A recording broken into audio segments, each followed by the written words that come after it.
ঠিক ড্ৰাইভাৰটো পইচা আছে, ড্ৰাইভাৰটো দায়িত্ব আছে, ড্ৰাইভাৰটো এটা সঁচাকৈ ভাল, কিন্তু তাক আমি ভাললৈ নিবলৈ আমি চেষ্টা কৰিব লাগিব। এই সংগঠনটো যে আছে এইবোৰে আমাৰ মেইন মেৰুদণ্ড।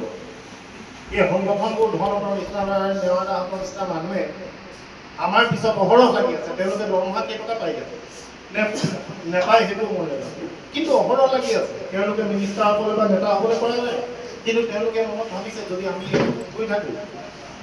আজি গোটেই অসমত এনেকুৱা এটা কণ্ডিশ্যন হৈছে, পটককৈ ড্ৰাইভাৰ গাত হাত দিবলৈ অসমৰ আটাইতকৈ ডাঙৰ গুণ্ডাটোৱে এবাৰ ভাবিব পিছৰ 24 ঘণ্টাত তাৰ লগত কি হ'ব।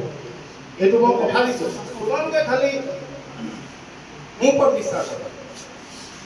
ড্ৰাইভাৰক চকু তুলি চোৱা মানুহ নাইকিয়া হৈ যাব অসমত। মই কথা দিওঁ, মই দেৰি নকৰোঁ। বহুত কথা আছে ইয়াত, মোৰ যিখিনি সুখ আছে মই সেইখিনি আৰু ক'লোঁ। ইয়াত কৈ থাকিলে মোৰ কথা শেষেই নহ'ব। বহুত আছে মোৰ ড্ৰাইভাৰখিনিক ক'বলৈ, বিশেষকৈ উঠি অহা ড্ৰাইভাৰখিনিক কথা কৈ মোৰ শেষেই নহ'ব। কিজানি কত সময় লাগি যাব। তোমালোকে আজি যিটো উদ্দেশ্য আছে ইয়াৰ তাত সকলোৱে গুৰুত্ব দিয়ক।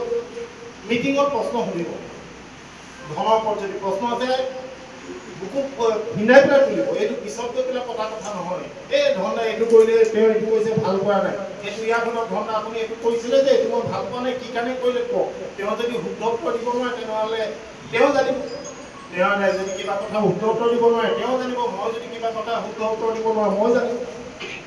কিন্তু প্ৰশ্ন সুধিব লাগিব, প্ৰশ্ন সুধিলে উত্তৰ আহিব। যদি প্ৰশ্ন সোধা নাযায় সেইটো সদায় প্ৰশ্নমূলক হৈ থাকি যাব। আৰু প্ৰশ্নমূলক যেতিয়া জীৱনত থাকে তেতিয়া সংগঠন বেছি দিন নাথাকিব, মাজত ভাগ ভাগ হৈ যাব। ভাগ নকৰিব, সৰু সৰু সংগঠনবোৰ লগ লাগি সদৌ অসম গাড়ী চালকৰ লগত মিলি যাওক। এইটোৱেতো আমাক লাগে, সদৌ অসম গাড়ী চালক সন্থা। যিমান ড্ৰাইভাৰ আছে প্ৰতিজন ড্ৰাইভাৰ ইয়াত জইন হৈ লওক।